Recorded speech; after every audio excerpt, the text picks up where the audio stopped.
Welcome to Sound Bites from Overeaters Anonymous. Our show will educate you about OA's 12-step program so you recognize the symptoms of compulsive eating and find the support you need and a program that works to help you control your eating behaviors and maintain a healthy weight. In this next hour, you will realize you're not alone and that there is hope for recovery and a whole new life free of obsession with food and weight. Now, here is your host, Naomi Lippel. Good afternoon and welcome to Soundbites from Overeaters Anonymous, a 12-step solution to compulsive eating. I'm Naomi Lippel, your host and managing director of Overeaters Anonymous, also known as OA. We're providing this 13-week series to educate you about OA and how it works, so you can decide if it might be something you want to try. On today's episode, we'll be talking about a plan of eating in Overeaters Anonymous and how it's different than a diet. Compulsive eaters aren't like normal eaters. They have a problem with their eating patterns and their relationship with food. Normal eaters stop eating when they're full. Compulsive eaters don't. Normal eaters don't hide food or plan how they'll secretly get to it when no one's around. Compulsive eaters do. Normal eaters don't use food to comfort insecurities and fear or to provide escape from worries and troubles. Compulsive eaters do. Normal eaters don't feel guilt and shame about their eating. Compulsive eaters do. In OA, members learn that their problem isn't weakness or willpower. They have a disease. When food is in front of them or calling to them, they can't trust their best intentions or willpower to guide them in making good eating decisions. They've made hundreds of resolutions to themselves and others, tried every diet, therapy, hypnosis, and pills, maybe even surgery, but they just can't stop eating compulsively. Using a plan of eating as opposed to a diet is the beginning of freedom from all that. Instead of depending on resolutions and willpower when at the store, in front of the refrigerator, or in a restaurant, OA members develop a sensible daily plan of eating in advance that includes what, when, where, and how much to eat. This plan that they follow every day, one day at a time, helps separate them from their eating and gives them welcome relief from all those decisions about food they usually have to make all day long. Reducing the time they think about food clears their head so they can focus on their recovery. An important place to start in this process is by taking an honest look at your eating history. When did your compulsive eating start? What was going on at the time? What about your eating patterns? What foods did you overeat in the past and which ones now? What foods do you crave the most? When do you overeat? Is there a connection between your eating and what you're feeling at that moment?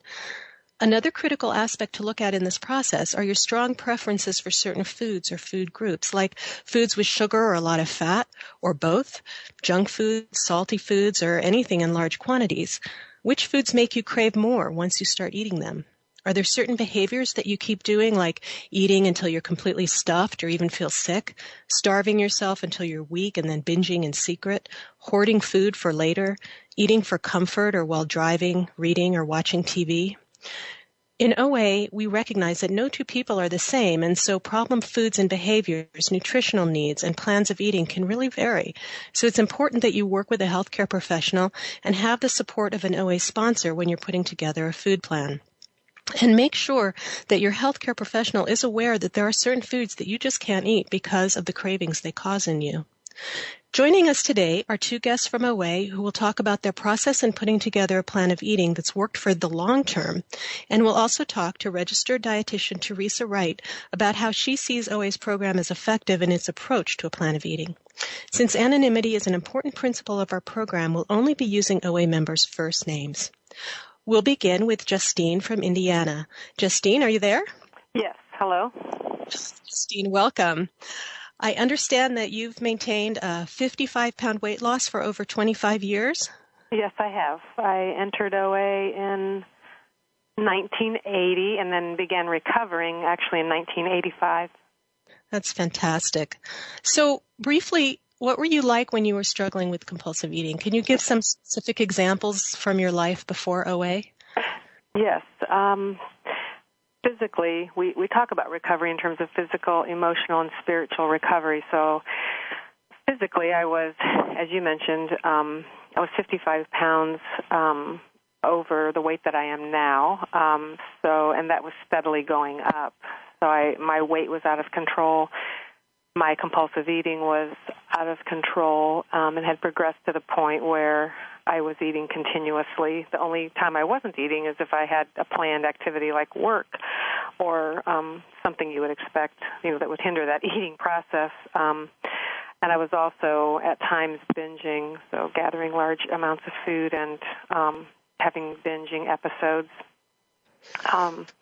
So physically, I was very unhealthy, obese, emotionally very depressed, and carried feelings of hopelessness a lot of unresolved feelings because I was eating over my feelings. Typically, I wasn't really processing them and dealing with my life events. And spiritually, I didn't have guidelines for living. I didn't have a faith that worked and a perspective about life that was hopeful. So that tells you a little bit about what it was like before I started recovering. And what kinds of things did you try before you came to OA to help manage your weight, and what happened? Not specific programs, but Sure. What kinds of things were you trying? Uh-huh. I did at age 18. My mother also had this disease. She just died from the disease in July, actually. And my first time going to an organized weight loss program was when I was 18, and I went with my mother because she was making attempts on a regular basis to deal with her out-of-control eating. I was aware before 18, so I did try some self-imposed restrictions, trying to do it differently. After I was 18, went to college, I had a consult for hypnosis, which as a college student I couldn't afford. Went to lots of therapy. I thought that if I had enough insight into myself, that I would eventually have the self-power, the willpower to be able to say no to the overeating and the depression without, any other action. So I did go to a lot of therapy to try to make changes, and then I just came up with my own reading in a magazine or just my own, diets that I created that, of course, were not sound diets. They were not healthy. And those were always short-term. I just continued to gain weight and continued to be more kind of demoralized by the whole experience and had a lot of shame because I wasn't able to stay with those and have any progress over time. Yeah, of course. Mm-hmm. When you came to OA, how did you approach putting together a plan of eating that was different than all those things that you did in the past? Yes. When I came to OA and actually surrendered to what the program was suggesting and followed, the dignity of choice and the literature and sponsor suggestions, I made a list of all the foods that were trigger foods. I looked honestly at the patterns, so it wasn't just the trigger foods, but the patterns of eating, the quantities that I was eating. So I made a list of those so that I would know what I needed to stop and what I needed to do differently. What was that like for you to make that list and then look at it and it was pretty be honest shocking. with yourself? It was shocking, and it was really important to do it with the support of a sponsor because I think if I'd have been doing that on my own, I think the shame and just the the embarrassment about the way I was eating might have overwhelmed me. Yeah. But the great thing was that it was a step toward freedom because I was getting very honest about how I was eating. What were some of those triggers or patterns that you discovered? I did discover that I had specific patterns with certain foods, and one was refined sugars, desserts. That was probably my top 3 of foods that I would seek out if I had a choice and had the money. Again, in college, I was frequently strapped, and so that affected my choices, but financially strapped. But if I had a choice, I was buying sweets and desserts of any sort. Fried foods were a huge trigger.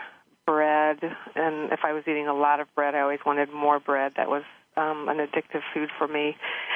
Patterns in terms of behavior, just not being able to say no to the food at any time, other than, again, if I was in a work-related meeting or somehow structure in my day that kept me from it. But otherwise, I would overeat on the way to work. I would overeat on my breaks. If I could get away from my desk, I was going down to the machines to get more food, drive-thrus on the way home, eating a couple meals in the evening. I might have a pizza delivered at my back door late at night.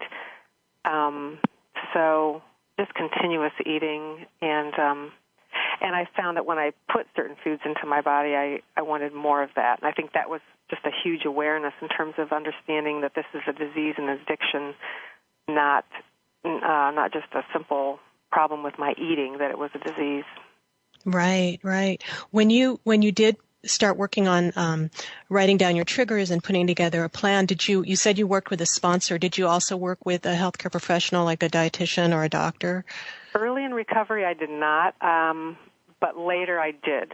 I as I learned more about my health and what I was eating and how I was eating, I did consult with a nutritionist. That was extremely helpful. Early on, I knew that if I just stopped the things that I described a few minutes ago, anything other than that had to be better. So I right. put some parameters around my food. My food plan's always been 3 meals a day, nothing in between, because I don't have any. At that time, I didn't have any medical conditions that required snacks or a metabolic or anything, and so I would eat 3 meals a day, nothing in between. And I knew I had to stop the sugar, and I knew I had to back off the breads and deep fried foods, fats. So Sure. I knew some basics, and I did use the Dignity of Choice early on to give me some guidelines to weigh and measure my food.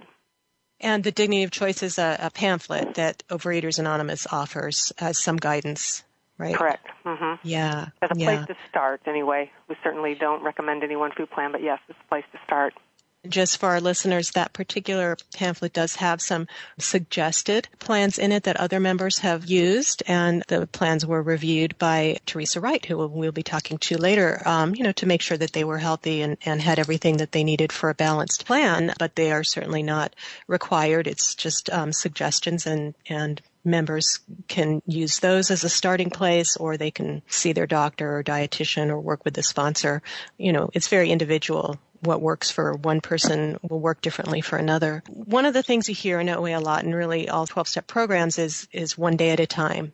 So we just have a couple of minutes before we take a break, but how has this philosophy helped you in sticking with your plan of eating for the long term? Because you've been at this for a really long time. Mm-hmm. It was essential, and it probably really saved my life, because when I dieted, I always thought in terms of forever. Like, I can never eat this food again. I can never go back to the way I used to eat. I'll have to do this forever. And those diets lasted a few days, maybe a couple of weeks. And in OA, it helped me to think in terms of one day at a time, because we have a saying in OA, I can do for one day what I could never do if I had to do it for a lifetime. Mm-hmm. And I knew that just for today, I could follow that plan of eating. I could talk to a sponsor. I could work on those first 3 steps. I could read the literature. I could go to an Overeaters Anonymous meeting. I knew that I could use the tools for that one day. Then the next day I would make a commitment for one day. And the one day added up, and the next thing I knew, I had a process of recovery going. Also, I want to say real quickly that since I was a relapser for the first 5 years in the program, from 80 to 85, one day at a time absolutely helped me to have the hope that I could come out of patterns of eating that were very destructive for me, and that I couldn't stop on my own. So very interesting. Essential for me. Okay, it's time for us to take a quick break. We'll be back with Justine in just a minute. This is Soundbites from Overeaters Anonymous on the Voice America Health and Wellness channel. Stay tuned.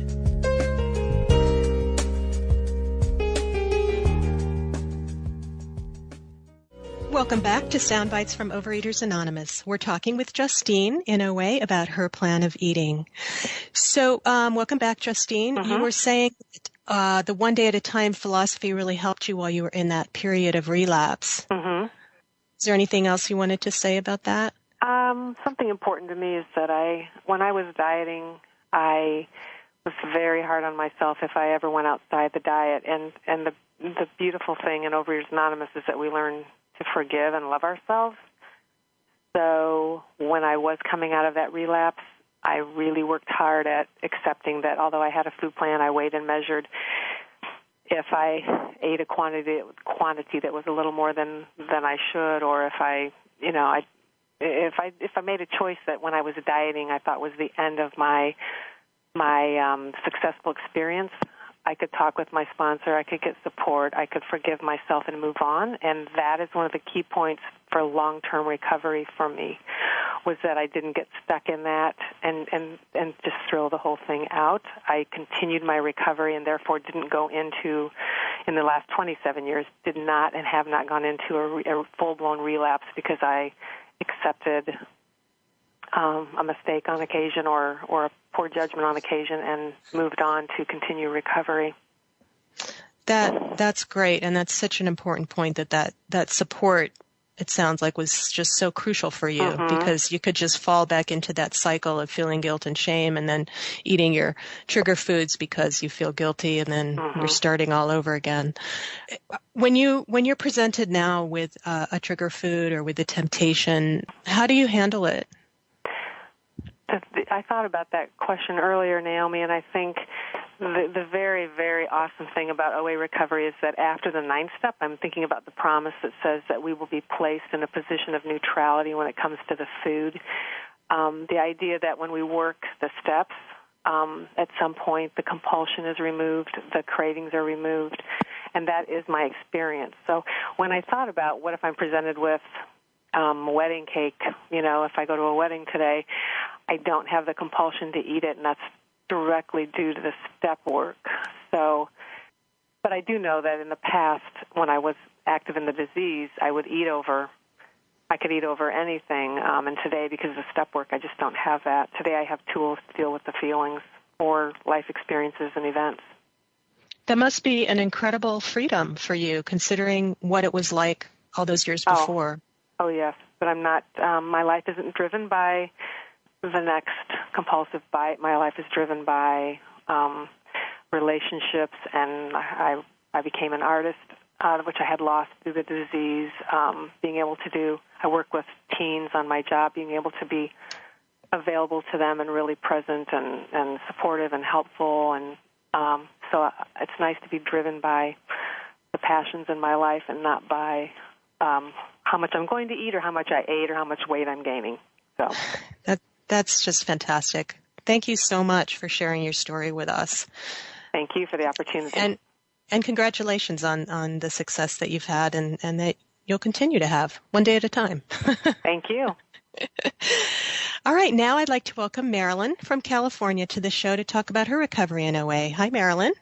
Hi, Naomi. Thank you so much. It's a pleasure to be here. I'm glad to have you. So you lost 120 pounds and you've kept it off for 34 years. Is that right? Yes, by God's grace and through the help of this program, it's actually a miracle. My life is truly a miracle because truly when I came into program, I could not stop eating compulsively. I just could not stop. I had tried every diet known to man.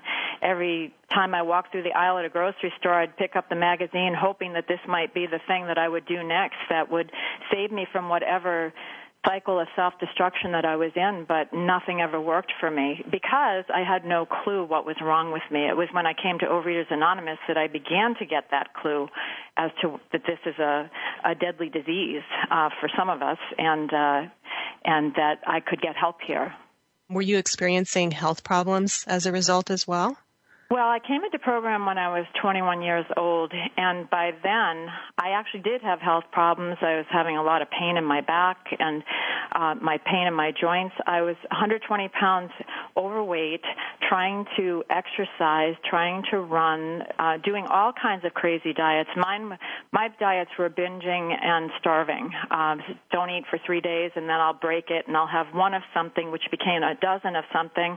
So my blood sugars were up and down and all around. My teeth were having problems because I had begun night eating during the middle of the night, and sometimes waking up with food that was half chewed in my mouth that had been there all night.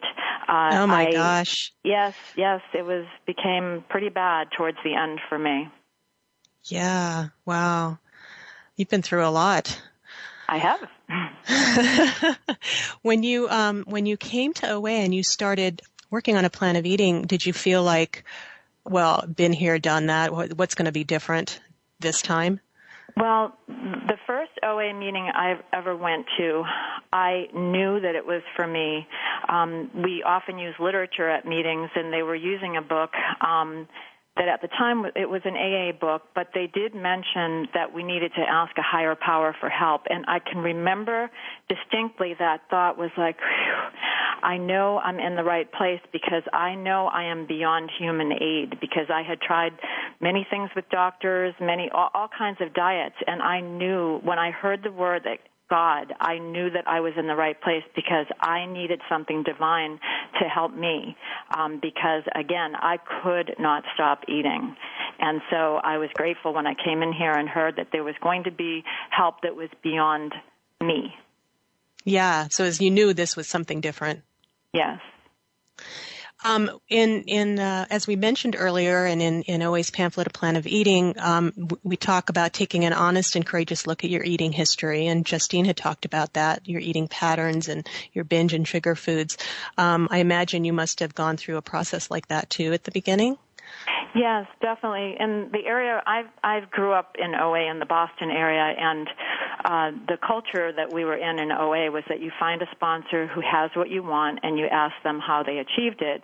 And implicit in that is that you would do what your sponsor does. At the time that I came in 1978, the Dignity of Choice was a pamphlet then that we had available, and the suggestion in my area was that we don't eat flour or white flour or sugar, and we weigh and measure our food. And I always say that I'm definitely on the development team of how to do OA in every single way that does not work, because over the next 5 years, I found a way to work program that didn't work. But the bunch of us that were in the area when I came in those early days, we began to notice things. We began to notice that, gee, you know what? I try to eat flour of any kind, and I want more. I just want more, so it's probably easier not to have it. We were having soda as a service job at meetings. Well, gee, you know what? I could drink a trough of soda. I think there's something wrong with that. So we found it was easier to stay abstinent by not using the artificial sweeteners and sodas. And for me personally, I found that caffeine was a huge trigger, so that trying to have caffeine or even the decaf coffee that has a certain amount of caffeine in it was a trigger for me, so that not having that made my abstinence easier. So having weighed and measured meals with nothing in between except water, it was like, wow, I'm not triggering myself. I can actually do things in between my meals because I'm not triggered with that phenomenon of craving that is beyond me. So. And what do you do now when you're presented with a trigger? Well, just like Justine mentioned, thankfully, it does say that we'll recoil from food as if from a hot flame. We're safe and protected. We haven't sworn off. The problem has been removed. That's what it says in the big book of Alcoholics Anonymous, which we use and change the word alcohol to food and alcoholic to compulsive overeater or food addict. That's one of the promises, is that we will have that neutrality. But in the beginning days of my program, when I was faced with something, it's a process as you're working these steps to move beyond the food. I would just have to remove myself. In the early days, there were places I just couldn't go, and there were things I just couldn't be around, and if there were smells I couldn't be around, and if it was too hard to be in the kitchen, then just get out. And also clearing and filling the refrigerator with foods that supported my program, having the food in the house so that when I wrote it down at night, I would have it there and wouldn't have to swing on the refrigerator door for every meal to decide what I was going to have. It was a plan, and there were amounts, and those amounts were committed to a sponsor who was going to help me stay accountable to the commitments that I was making. Commitment is a huge part of the recovery process. To actually do what you say to do what you said you were going to do is a huge part of also self-esteem building, because I always felt like such a failure because I started the diet, this time I'm going to do it, and by the end of the day I had broken it. I always say I should be an apostle. I've had so many Last Suppers because this was going to be the last supper, and I was going to get back on the diet, and then I was always failing. And so the process of recovery is threefold, as was mentioned. It's physical, mental, emotional, and spiritual. And that's how it works. Yeah. So you talked about commitment, and I'm curious, what's different about the quality of your commitment since you came into OA than before, when you were committing to yourself in the morning and by the evening you had already broken the commitment? What's different about that? Well, what's different is the tools of the program that are mentioned. There's a pamphlet out there that describes the things that we do on a daily basis, like abstinence being a weighted and measured food plan, having a sponsor, which is someone who you can be accountable to, and going to meetings and reading the literature daily, practicing anonymity so that we share a lot of personal information in programs, so we want to make sure that we don't break each other's anonymity or lead to gossip, and we do service. And so those tools are the handrails to this, working the steps. And so first having that plan of eating and saying to a sponsor in the morning, this is what I'm going to eat. And then having that commitment, knowing I'm going to be questioned on it the next day, not like an inquisition, but, hey, how did you do? Knowing that I had groups of people around me at meetings that were all trying to do the same thing. It was that positive peer pressure in some respects. Also having a food plan that did cut out the triggers that would set up that phenomenon of craving, which was beyond my control, as it describes in the doctor's opinion in the big book of Alcoholics Anonymous. It talks about that our bodies were as sick as abnormal as our minds. So not eating those foods that would set up the phenomenon of craving was a huge part in me being able to fulfill the commitment, because I wasn't triggering that physical allergy, again, that was beyond my control. And I imagine each time you successfully kept your commitment to yourself, each day or each meal even, or when you didn't indulge in a trigger food that maybe had been in your vicinity, that must reinforce each time. That bit of success reinforces for the next success. Would you say Absolutely. that? You experience Absolutely. that? Yeah. It's the beginning of building self-esteem and self-care. My behavior was so self-destructive before, and working the program was a way of building a life, not tearing it down.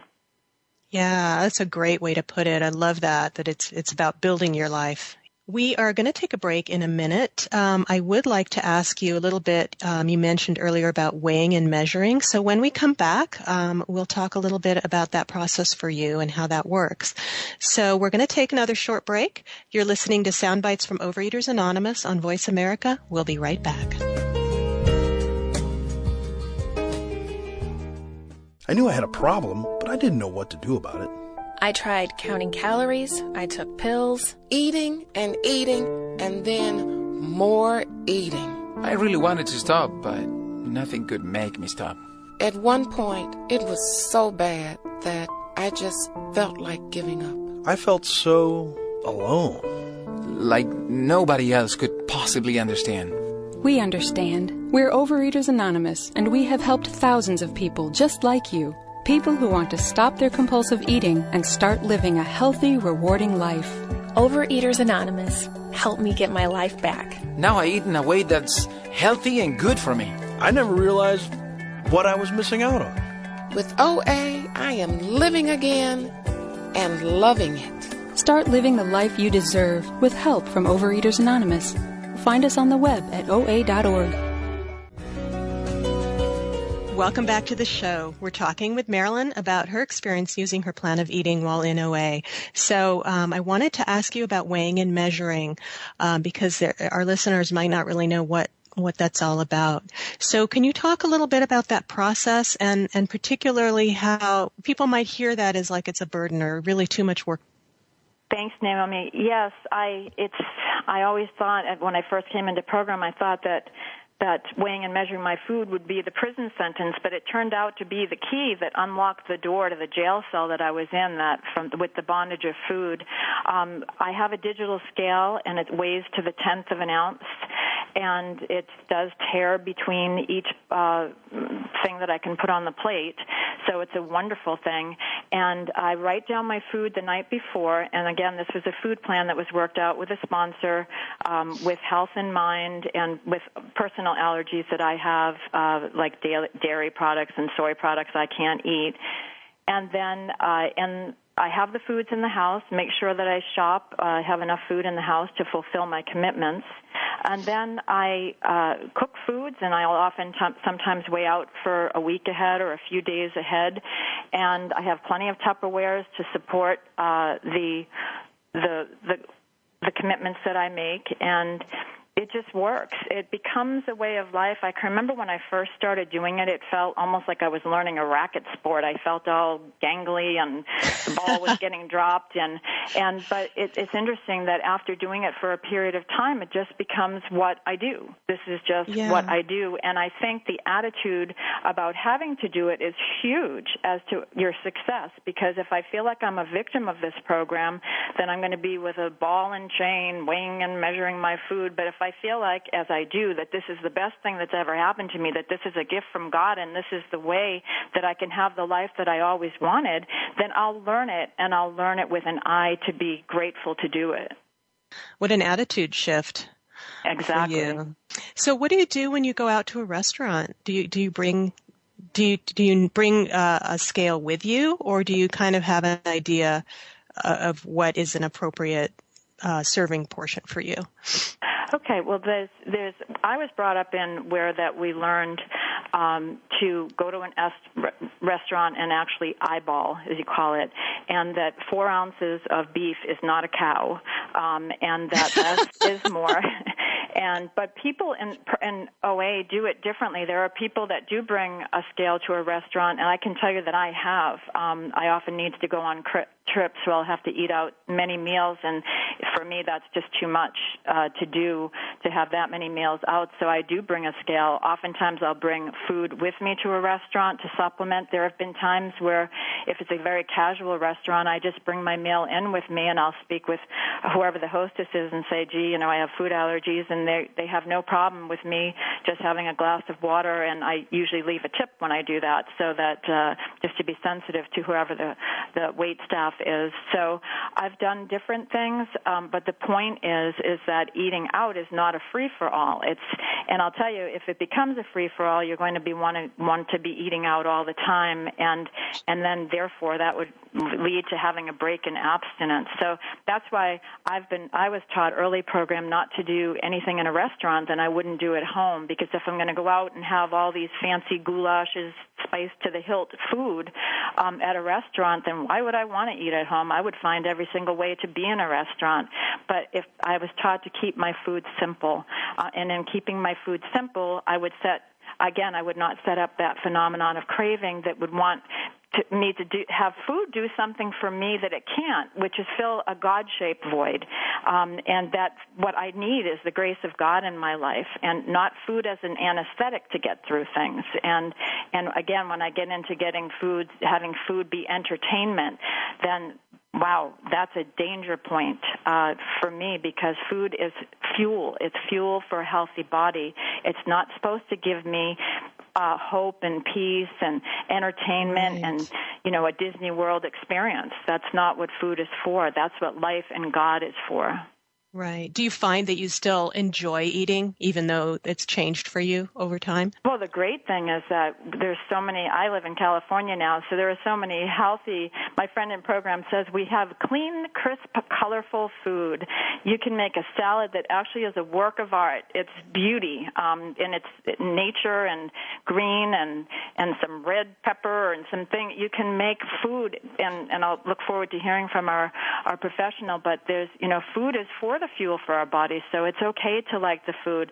Now, if anything is, again, if I like food to the point that I can't live without it, I have to look at whether this particular food for me is an issue. That's where we look at the trigger foods for us. And but yeah, no, food is a healthy thing. I do enjoy my meals, but then I can get up from my meal, and because I haven't set up the phenomenon of craving, I can actually live and do things between my meals, because I'm not biting my nails till the next one. Well, thank you so much for sharing your process and your experience with us. It's really just fascinating to hear, what you've gone through and the commitment that you've found and that you've kept for all these years. I'm curious, has your plan of eating changed over time? It has, in respect to I found out over time, and it's interesting, that I did have food allergies. I saw an allergist, found out, surprise, surprise, I am allergic to flour and for dairy products and some other soy items, and they say that if you are allergic to a substance, you tend to crave it. So yes, I have taken out some of the foods that I used to have in the beginning. I've been in program almost 35 years, so I'm a little bit older, a little bit less active, so eating a little bit less food than I have in the past. But always weighed and measured food with nothing in between. And for me, I do water in between, and I'll tell you, it makes for beautiful skin and all the healthy processes in your body. It helps to detoxify the body. So it's a wonderful food plan, and I just love this program. That's so great. Thank you. Thank you so much for sharing with us, Marilyn. You're welcome. It's my pleasure. Our last guest on today's show is Teresa Wright, a registered dietitian who has a nutrition center in Philadelphia, Pennsylvania. Thanks for joining us, Teresa. Thank you for having me. So let's see. Do you find that many of your clients have a problem with compulsive eating in particular, as opposed to simply being overweight? Yeah, most of my clients are compulsive eaters of some kind. Do they discover that in their process of working with you, or is it something they kind of already know that they have an issue with when they come? Well, if they're referred to me from OA members or from other clients, most have the idea that they're compulsive eaters already. If they're coming from the newspaper or the phone book or their doctor's office, they may or may not know this, and then I need to help them see what's really going on for them. And why do you think members might be afraid to see a dietitian, or members or clients, really? Being a dietitian is scary. People have often encountered health professionals that don't understand the addictive model and don't understand compulsive eating, and they might have been hurt by judgment and condescension or that idea that they have no willpower. Willpower will not work in this situation. And the second reason is that people want to eat normal food and food that tastes good and food that's seasoned, not diet food, and they often want to eat their own ethnic foods, or they have to have a food plan that accommodates the reality of their lives or their schedule or their food preferences. And I reassure them that we can do all that. Wow, that's great. For your clients who've been dieting unsuccessfully for many years, which is the case often with many OA members, what do you tell them as far as approaching their plan of eating that's different this time from what they've done in the past? Well, I tell them that a diet is a period of deprivation followed by a weight gain of 20 pounds or more. That's pretty black and white. And I tell them that the binging and the funny stuff they do with food is the abusive behavior that they use to gain those 20 pounds. And I tell them that an effective food plan finds the middle ground between dieting and binging. I want the food plans I write with my clients to have enough food to meet their hunger levels, so I don't want my clients to be hungry more than 10 minutes before a meal. I want to meet all of their body's nutrient needs. I want to get all of their binge and drug and trigger foods out of the food plan. And I want the food plan to feel safe and comfortable. And I want the food plan to give them the key to get the food far enough out of the way that they can begin to have space for their emotional and spiritual growth. The 12-step process is designed to teach people to manage problems either that came before they started eating abusively or that made their abusive eating worse. And I want people to be able to create the joyful, useful life they really want.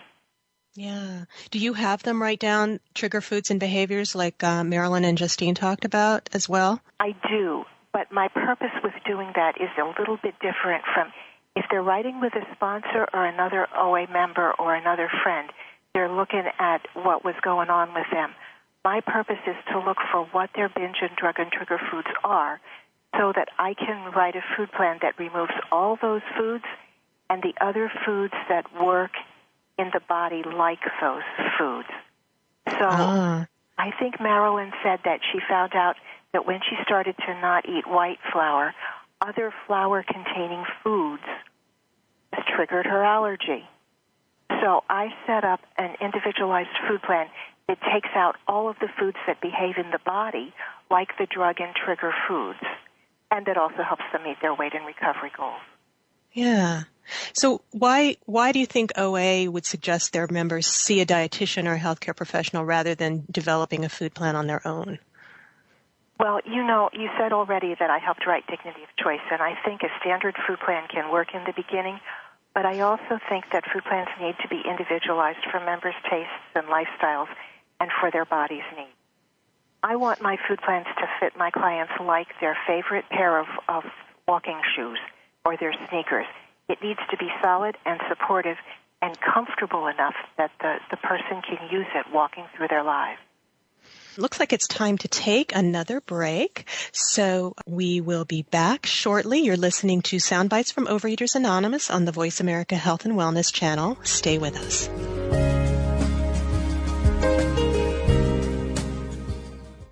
Welcome back to Soundbites from Overeaters Anonymous. We're talking with Teresa Wright about her work with her clients at her nutrition center in Philadelphia. Welcome back, Teresa. What is the most difficult thing or things that you see your clients go through when they've developed a plan of eating with you and now they're working to stay on it? What kind of advice do you give them? It's fear. It's fear of failure. It's fear of deprivation. It's fear they won't be able to do it. I ask them to try the program and reassure them that we're going to change it or we're going to teach them how to follow a food plan. I don't let my clients feel hungry or deprived, and I teach them to use the food plan in handling the various situations that happen in their lives. Now, sometimes I've heard people talk about experiencing hunger, thinking it's hunger, but it's actually not hunger. Like that might be their first reaction to a stressful situation or to whatever's going on at the moment, and discovering as they're working through the program that what they thought was hunger wasn't necessarily hunger. So when you say you don't want your clients to experience hunger, how do they find that distinction? I ask them to look at where the hunger is in the body. If the hunger in the body is in their stomach, then maybe, and how long has it been since they last ate, then maybe it's body hunger, but oftentimes the cravings that we talked about earlier are really what's coming up. When they're feeling like they want to eat and it's not time on their food plan to eat, I ask them to look at the craving with an attitude of curiosity. You know, what's really going on here? Is there something else happening that I should be listening to? Mm-hmm. Mm-hmm. And that's probably a good time for them to call a sponsor or do some journaling or talk with an OA buddy. Absolutely. I help people plan for situations where they're going to struggle with the food, like the wedding or a social event or a restaurant where they feel like, you know, this is a place where I used to binge before and I used to be able to eat half a wedding cake, and what am I going to do now? Yeah. And they have to plan that ahead of time. Yeah, I could see that being a kind of threatening situation at the beginning. It's scary. You know, living abstinently, eating abstinently is one thing, but living your life abstinently, it's like living on a different planet. People who come to me with compulsive eating disorders have been struggling with this for the better part of their lives. And it takes time and energy and learning new skills to learn how to do this. I have a client who's going to India this month, and I have another client who's going to Israel for 6 months.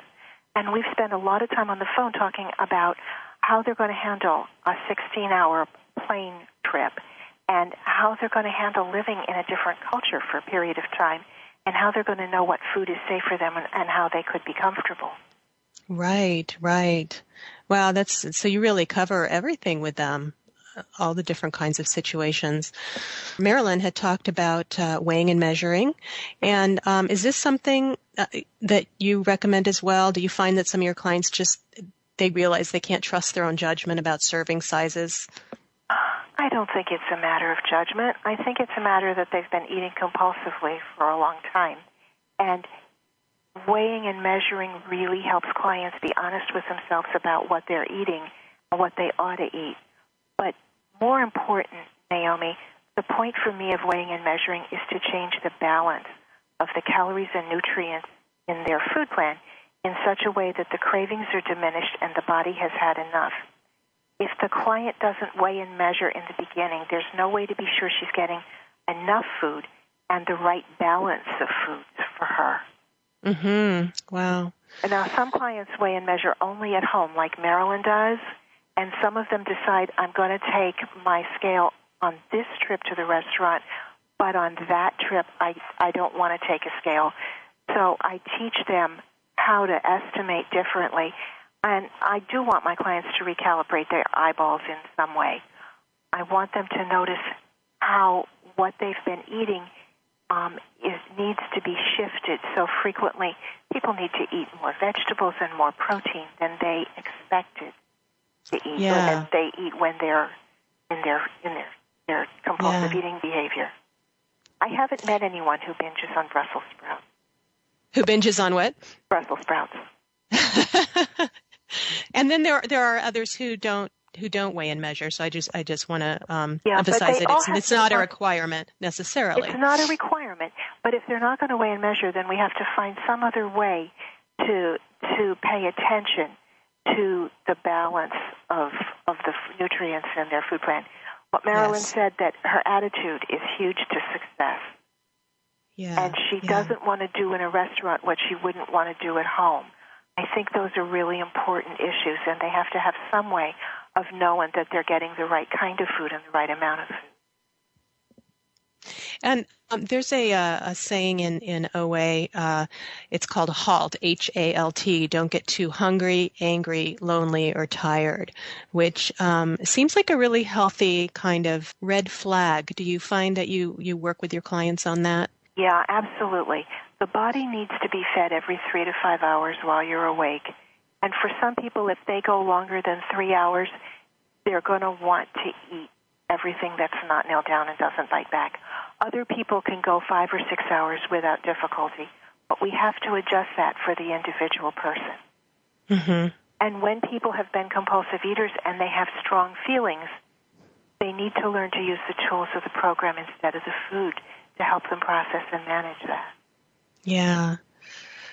How do you see the 12-step program of OA helping for long-term healthy weight maintenance? Because that's such a challenge for people. I think it's absolutely essential. Maintenance is often harder than weight loss.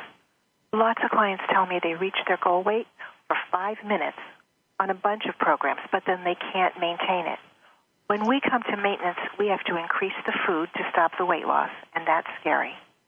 And then the high of weight losing is gone, and the effort of struggling with food and eating and body weight is gone, and it feels like you're walking into a different reality. The 12-step process is what teaches your members a different way of living, a way to create a joyful, useful life. And that process is what they need to continue long term. That spiritual process that we've talked about, that process of allowing our higher powers to help us with all of the difficulties in our lives, that process of using sponsors and the 12 steps to handle the other pieces of our lives, but we don't have to use food to manage our feelings. That's so important. And having that spiritual connection. I tell my clients, without a spiritual program and a strong support network, I don't see people who've recovered from compulsive eating the way Marilyn and just. Well, it's almost time to wrap up, so I want to thank you, Teresa, for joining us and sharing your insights with us. It's very interesting and very helpful. Thank you for having me. And thanks also to OA members Justine and Marilyn for being on the show today and sharing their personal stories. It's very inspiring. If you have tried every diet under the sun and you find yourself losing weight and then gaining it back and more, maybe there's another solution for you that will not only help you achieve and maintain a healthy weight for the long term, but also give you a whole new lease on life. Your plan of eating in conjunction with the 12-step program of Overeaters Anonymous is key to long-term recovery from compulsive eating. Go to our website at oa.org and find a meeting, or call us at 505-891-2664. Join us next week on Soundbites from Overeaters Anonymous when we'll be talking about OA's 9 tools of recovery.